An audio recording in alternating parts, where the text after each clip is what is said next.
Hola hermanos, buenas noches, Dios les bendiga.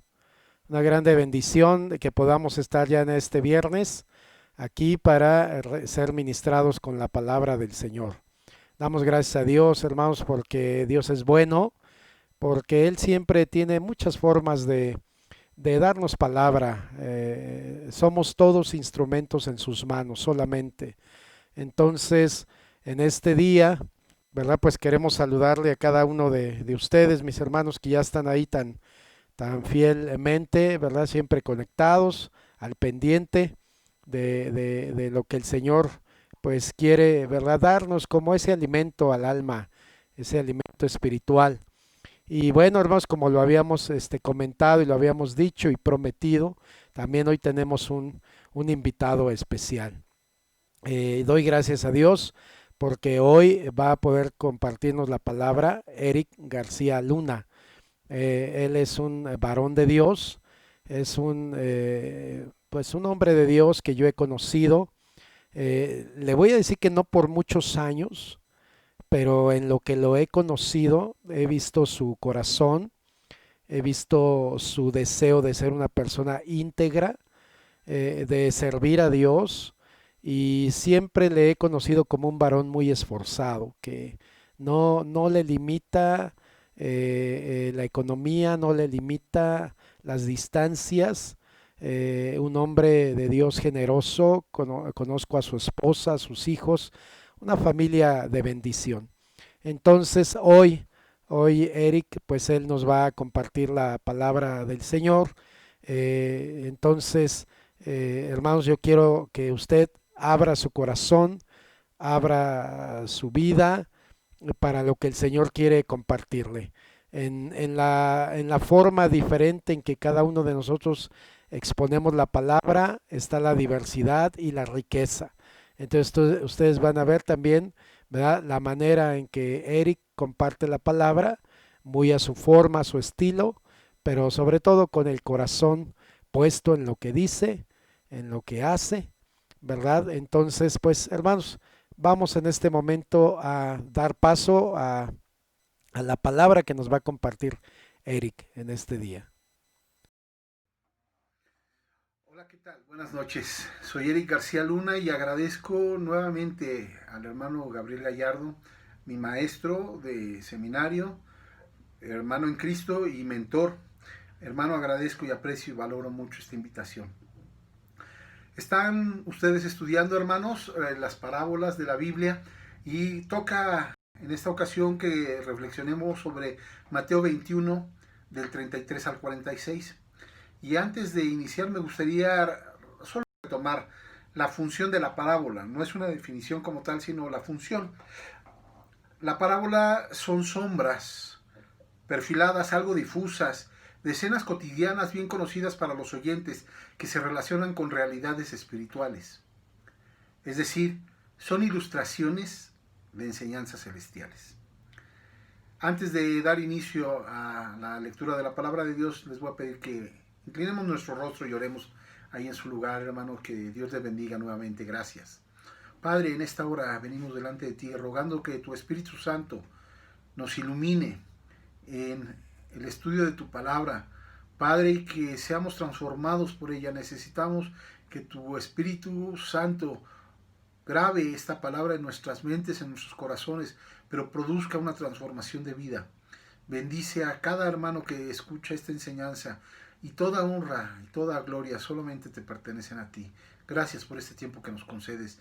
Gracias por estos medios que tú dispones para que escudriñemos tu palabra. Gracias en Jesús. Amén. Hermanos, abramos nuestras Biblias, por favor, en el Evangelio de San Mateo, capítulo 21, versículo 33, y le vamos a dar lectura hasta el versículo 46. La palabra de Dios dice así: Oíd otra parábola. Hubo un hombre, padre de familia, el cual plantó una viña, la cercó de vallado, cavó en ella un lagar, edificó una torre y la arrendó a unos labradores y se fue lejos. Y cuando se acercó el tiempo de los frutos, envió sus siervos a los labradores para que recibiesen sus frutos. Mas los labradores, tomando a los siervos, a uno golpearon, a otro mataron y a otro apedrearon. Envió de nuevo otros siervos, más que los primeros, e hicieron con ellos de la misma manera. Finalmente les envió su hijo, diciendo: tendrán respeto a mi hijo. Mas los labradores, cuando vieron al hijo, dijeron entre sí: este es el heredero, venid, matémosle y apoderémonos de su heredad. Y tomándole le echaron fuera de la viña y le mataron. Cuando venga, pues, el señor de la viña, ¿qué hará a aquellos labradores? Le dijeron: a los malos destruirá sin misericordia, y arrendará su viña a otros labradores que le paguen el fruto a su tiempo. Jesús les dijo: ¿nunca leísteis en las Escrituras: la piedra que desecharon los edificadores ha venido a ser cabeza del ángulo? El Señor ha hecho esto, y es cosa maravillosa a nuestros ojos. Por tanto os digo que el reino de Dios será quitado de vosotros, y será dado a gente que produzca los frutos de él. Y el que cayere sobre esta piedra será quebrantado, y sobre quien ella cayere le desmenuzará. Y oyendo sus parábolas, los principales sacerdotes y fariseos entendieron que hablaba de ellos, pero al buscar cómo echarle mano, temían al pueblo, porque éste le tenía por profeta. Hermanos, voy a ponerles un poquito el contexto de esta parábola. Jesús, yendo por el camino, vio una higuera porque tenía hambre, se acercó a ella, la maldice y se seca. Viene Jesús después de esta escena y entonces los fariseos le empiezan a cuestionar: ¿con qué autoridad haces esto? Jesús los confronta, Jesús siempre confronta al hombre y lo hace de manera intencional a su razón, pero también a su conocimiento de la Biblia, de las Escrituras, a su conocimiento previo que tienen de él. Y hace que la razón y la fe se pongan en una mesa para emitir un juicio. Hermanos, si con las parábolas esto sucede, le cuestionan acerca de su autoridad, y Jesús, en su temple que tenía, con todo lo que tenía de parte de Dios, inicia este pasaje de esta manera: oíd. Y esa es una voz de autoridad. Les está diciendo: escuchen, presten todos sus sentidos, no se distraigan, escuchen, obedezcan. Hermanos, con voz de mando y con autoridad del cielo y de Dios, les dice y les insta a que presten todos sus sentidos. Hermanos, Dios quiere que prestemos todos nuestros sentidos en este tiempo a ver la enseñanza bíblica para después buscar una aplicación a nuestra vida. Habla acerca de un padre de familia que está trabajando y que está activo, está sembrando. Esto hace referencia a Dios. Ahorita vamos a ir poco a poco descubriendo cómo los personajes de esta parábola tienen que ver con el pueblo de Israel, con los líderes de Israel, con la iglesia, con Dios, con el Hijo, con el fruto, con profetas, con servidores, con ministros. Dice que el sembrador, el padre de familia, sembró. Él puso una semilla que él valoró mucho, trabajó con esmero, con ahínco, y pone esa semilla esperando que al tiempo dé un fruto. Pero él se tiene que ir. Y entonces deja labradores encargados de cuidar, proteger, de alimañas de animales, de aves de rapiña, de fríos, de calores, de que hubiese suficiente agua, podar. Todo esto nos habla de que deja a gente a la que él considera capaz para hacer este trabajo al cuidado de esa viña muy valiosa para él, de alta estima para él. Y estos labradores hacen su trabajo. Y fíjense qué interesante expresión aquí viene, que pasado el tiempo, hermanos, yo no soy ningún experto en griego, pero hay muchos libros, muchas Biblias que vienen con interlineal que nos ayuda a entender de mejor manera cómo se expresó en su momento, en qué circunstancias se dijo y en qué palabras específicas se dio estas instrucciones, estas enseñanzas. Y la palabra que viene en el griego, hermanos, es kairos, que es diferente a nuestro cronos. Kairos es el tiempo de Dios, el tiempo en el que habita en eternidad Dios, y cronos es el que habitamos nosotros, el cronológico, cronómetro nos viene de esa palabra. Entonces dice que Jesús les dijo: y llegado el kairos, Por eso sabemos que el labrador, el padre de familia, es Dios, porque habla de que en el kairos de Dios viene un tiempo en que viene a recolectar el fruto que la tierra debe haber producido, que la viña debe de haber producido, que los labradores deben de haber generado al tener cuidado de esa viña. Pero manda a sus siervos a recoger ese fruto. Y esos siervos son los profetas, hermanos. Son los servidores que Dios había destinado con el pueblo de Israel a que recogiera el fruto que Dios esperaba de Israel. Dios había puesto a Israel como faro a las naciones y a los pueblos de la tierra de cómo se debían de relacionar con Dios. A ellos les fue dada la ley. De hecho, el Antiguo Testamento, hermanos, se puede dividir en 3 grandes grupos: la ley, los profetas y las escrituras. De hecho, así Jesús la cita muchas veces en sus discursos, en sus predicaciones. Él habla de así dice la ley, así dicen los profetas y así dicen las escrituras. Ahorita les voy a decir cuáles son las escrituras. Van estos siervos a recoger el fruto y a unos matan y a otros apedrean y los maltratan y los matan, hermanos. Aquí Jesús hace referencia a cómo trató Israel y los líderes a sus profetas. Hace un contexto remoto de Isaías 5, 1 al 7. Lo invito a que en su casa lo lea. Por cuestión de tiempo, hermano, entenderá que esto usted puede hacerlo en casa. Isaías 5 del 1 al 7, ahí habla cómo matan a los profetas. Hermanos, viene este tiempo y no hay fruto. No se recoge fruto. Ahí se une el kairos y el cronos. Aquí hay una cuestión bien. En el tiempo designado por Dios vino la manifestación de Jesucristo. En las edades, en los eones anteriores, vino un cumplimiento específico en Jesús a fin de reunir todas las cosas en Jesús, así dice Efesios. Entonces, hermanos, se junta el kairos, los propósitos eternos de Dios tienen un cumplimiento en nuestro cronos. Y pasado el tiempo viene a ver si hay fruto en la higuera. Voy a hacer referencia a la higuera, hermano. Va a la higuera y la seca porque no hay frutos. Después de 3 años es que se espera que tanto la higuera como la viña produzca frutos. Y hermanos, esto nos habla de un tiempo para nosotros. Es necesario que después de 3 años, ya como creyentes, empecemos a dar algún tipo de fruto. Llegaremos a eso al final, hermanos. Estos siervos que son enviados a recolectar, en un contexto inmediato en Mateo 23 al 37, hace un llamado Jesús muy sentido, muy en su humanidad. Jerusalén, tú que matas a tus profetas, no supieron el tiempo de su visitación. Y llora a Jesús, porque él ha enviado a sus profetas, ha venido el mismo Hijo y él sabe que va a morir porque le desprecian, porque no han sabido el tiempo de su visitación. En un contexto más remoto, hermanos, 2 de Crónicas 24:21 y Nehemías 9:26, vemos cómo despreciaban y cómo mataban a los profetas que Dios enviaba para beneficio de Israel. Israel y sus líderes muchas veces despreciaron la visitación de Dios. Esperando el recoger fruto, se topa con un pueblo necio, rebelde, terrible.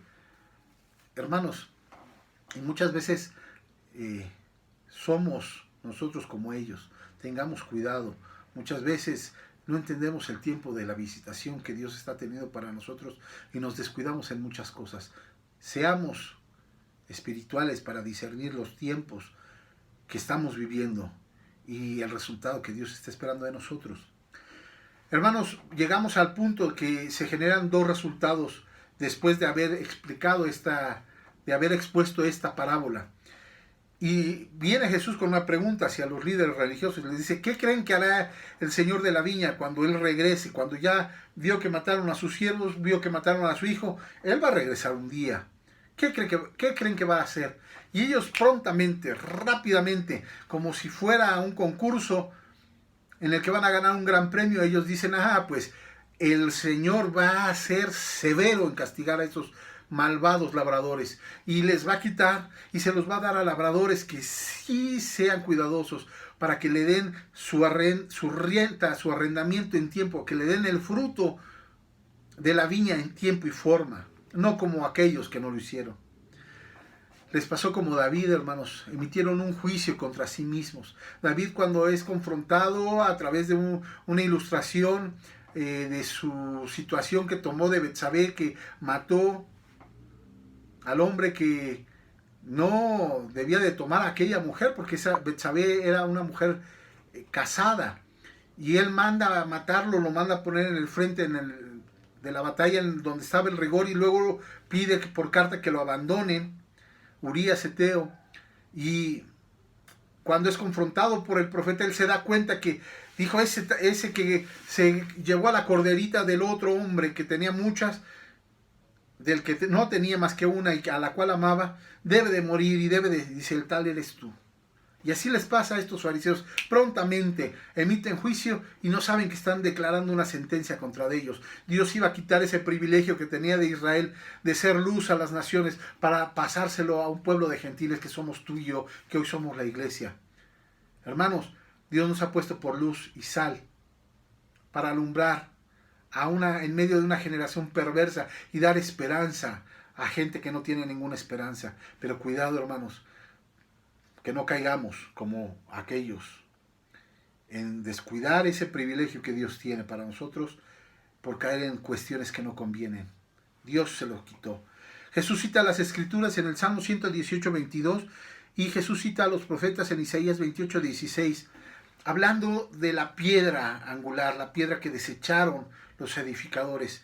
Y aquí quiero hacer una ilustración rabínica que leí hace poco tiempo. Dice el rabino, no recuerdo el nombre, esta es la ilustración, hermanos.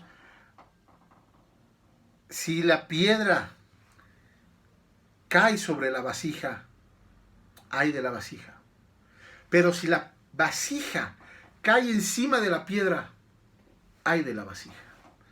Esto quiere decir que cualquiera que sea el resultado, o por omisión o por desprecio, el que rechaza la piedra siempre va a ser el más afectado. La vasija siempre va a ser la que se va a llevar el ay. Ay, la vasija.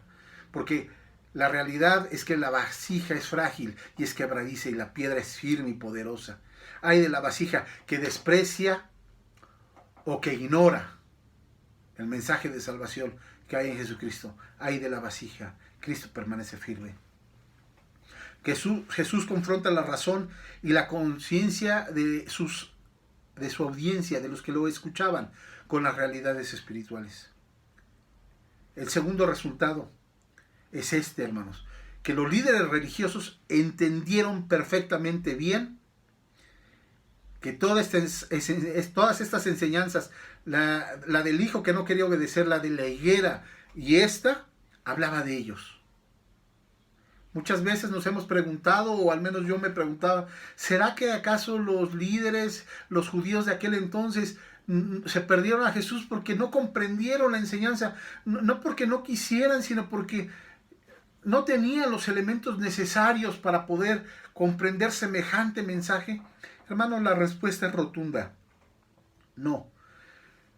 Jesús aquí claramente nos dice que entendieron que hablaban de ellos, y ellos se enojaron, se enfurecieron, querían encontrar la oportunidad para prenderle, y no precisamente para llevarlo con el cuerpo ejecutivo y decirle, a ver, ¿qué está pasando? No, hermanos, aquí ellos tenían la intención de matarle. Esa era su intención. Pero ¿saben qué fue lo único que detuvo que ellos hicieran esto? El temor fue lo que contuvo esa ira. Y el temor era al pueblo, porque le tenían por profeta a Jesús. Qué miserables seres humanos. Qué despreciables seres humanos eran aquellos que por temor al pueblo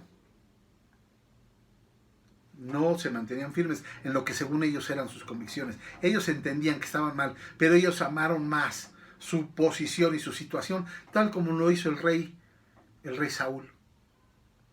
Cuando es confrontado con el profeta, le dice, ¿qué has hecho? ¿Qué es este ruido de ovejas que oigo y balido de ovejas, que se te pidió que destruyeras todo, que no dejaras nada? Ah, no, bueno, es que lo he guardado para ofrecerlo a Jehová tu Dios. Hermanos, no. Y una vez que es confrontado con el pecado, dice, es que el pueblo fue el que lo guardó, no fui yo.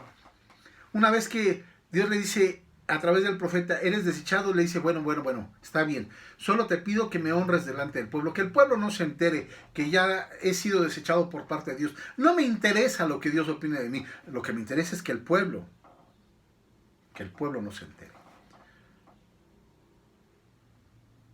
Ser miserable. Vamos a la aplicación, hermanos, porque de muy poco nos sirve recibir información si no somos transformados. Y para ser transformados, debemos ser confrontados con nuestra conciencia, con nuestro intelecto, con las capacidades que Dios nos ha dado, pero sobre todo con la verdad espiritual de tu vida.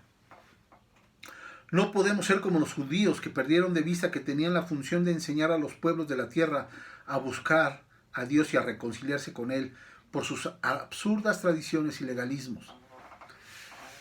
Dios nos ha puesto hoy, nos ha dado el privilegio hoy de ser luz y de ser sal. Hermano, pero esa función no es exclusiva de los líderes o del pastor, es de cada uno de nosotros. Él nos ha dado el ministerio de la reconciliación, como si Dios mismo rogase por medio de nosotros. Rogamos, dice así el escritor bíblico, el hagiógrafo, rogamos, reconcíliate con Dios. Y hermanos, muchas veces nosotros no tenemos esa carga. No sé tú, no te estoy juzgando, hermano, estoy hablando a título personal. Muchas veces soy indiferente a la necesidad de la gente. ¿Por qué? Te lo voy a explicar con más detenimiento. No es que no me duela la gente que se pierde, pero hay que ponerle rostro a la gente que se pierde. Es muy fácil decir, el pueblo que se pierde. No, cuando hablamos de familiares, de vecinos, de amigos, de conocidos, que durante mucho tiempo les hemos hablado del evangelio y no quieren nada con Dios, yo en mi ilustre conocimiento digo, ya que Dios trate con ellos. Yo ya les hablé, yo ya les dije, ellos no quieren, son necios, como dice la palabra. No es que no entiendan, es que aman más las tinieblas porque sus obras son malas y no quieren ser confrontados. Entonces Dios, ya tú vas. Hermanos, ¿quién soy yo para ponerme en semejante situación y poner a los demás en ese desprecio? Como si Dios mismo clamase por medio de nosotros, reconcíliate. Tenemos que aprovechar las oportunidades para decirle a la gente, necesitas reconciliarte con Dios porque Él viene pronto. Tu eternidad depende de eso. Si tú no te arrepientes, el infierno es tu destino. Ponle nombre y ponle rostro a esa gente que se pierde. Es tu familiar que no se ha arrepentido, es tu vecino, es tu amigo, es tu compañero de trabajo, es tu compañero de escuela. Es la persona que te vende el huevo, el pan y la leche. Es la persona que te lleva continuamente a tu centro de trabajo, a tu destino de estudios, el transportista. Es la gente que te topas constantemente en la calle. Son tus vecinos. Ponle rostro. Y ten misericordia así como Dios tiene. Porque si Él no ha venido es porque no se está tardando. Él está esperando a que todos procedan al arrepentimiento. ¿Quién eres tú? ¿Quién soy yo? Para decir, Señor, ya acaba con ellos y vámonos.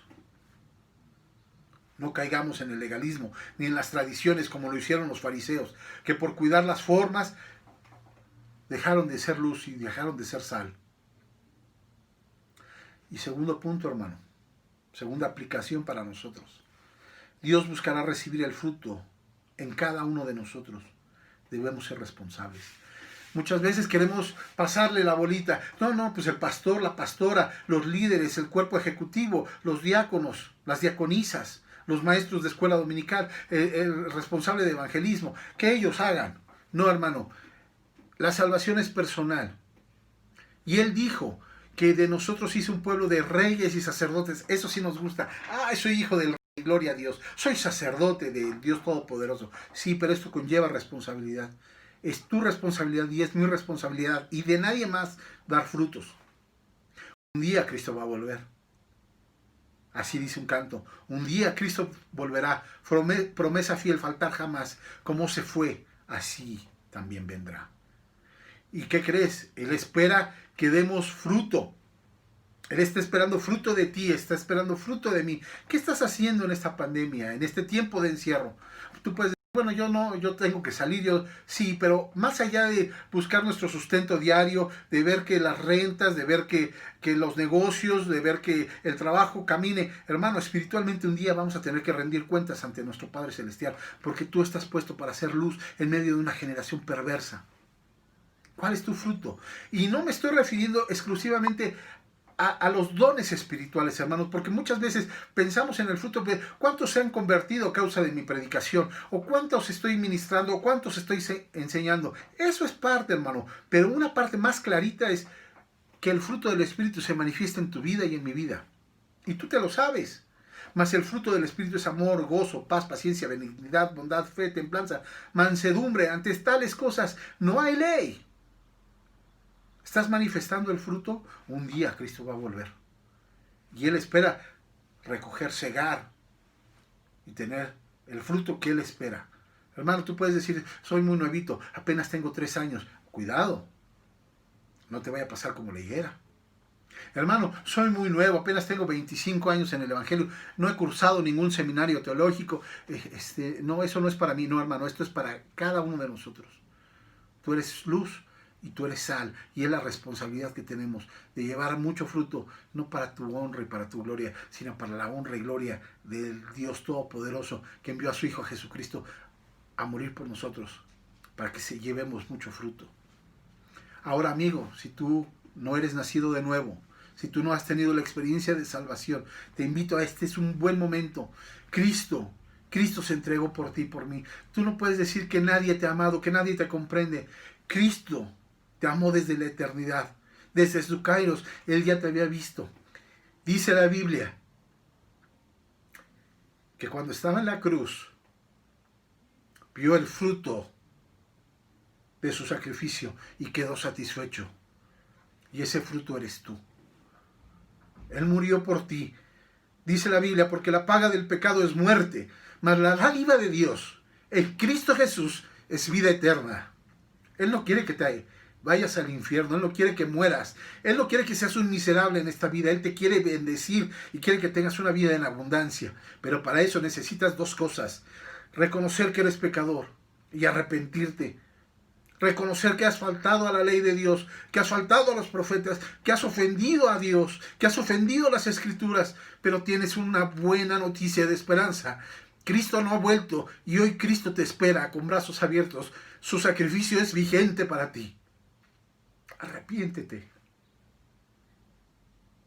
Y se me quiebra la voz porque recuerdo que dice, como si Cristo, como si Dios rogase por medio de nosotros, arrepiéntete. Esta es un día de oportunidad. Cristo te ama. Con amor eterno te ha amado. Y Él está alargando los días para que tú puedas arrepentirte. No desprecies el mensaje. Olvídate quién soy yo. Cristo es el importante. Hermano, Cristo es el importante. No eres tú, no soy yo, no somos nadie. Él es. Y un día Él regresará y buscará que la viña haya producido fruto. No descuidemos, no desaprovechemos este tiempo de oportunidad, este tiempo de gracia, este tiempo de los gentiles. Los que no éramos, hoy somos. Pero un día Cristo va a volver y va a pedir cuentas. ¿Cómo están tus cuentas? Que no caigas en el error de los fariseos. No caigamos en que solamente en la iglesia, solamente en desayunos evangelísticos, solamente en visitar hospitales, hermanos. Hoy tenemos que encontrar nuevas maneras de llegar a la necesidad de las personas.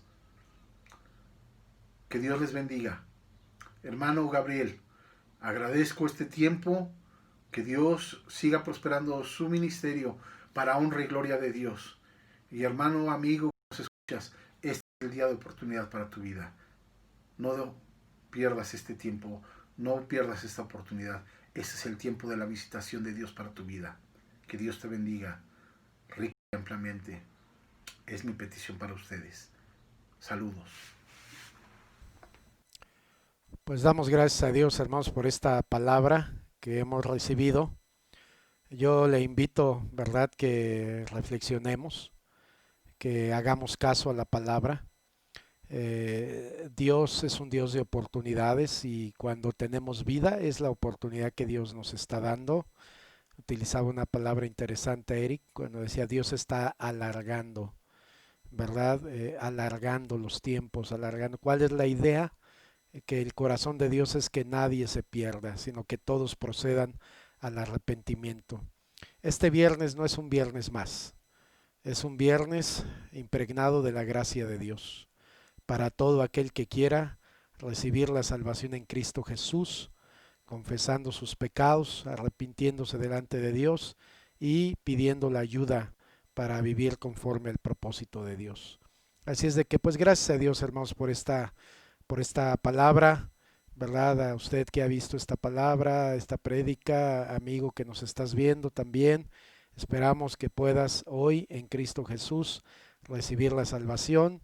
Solo tienes tú que hablar con Él, pedirle perdón, abrir tu corazón, reconocer que le necesitas, reconocer que todos le necesitamos.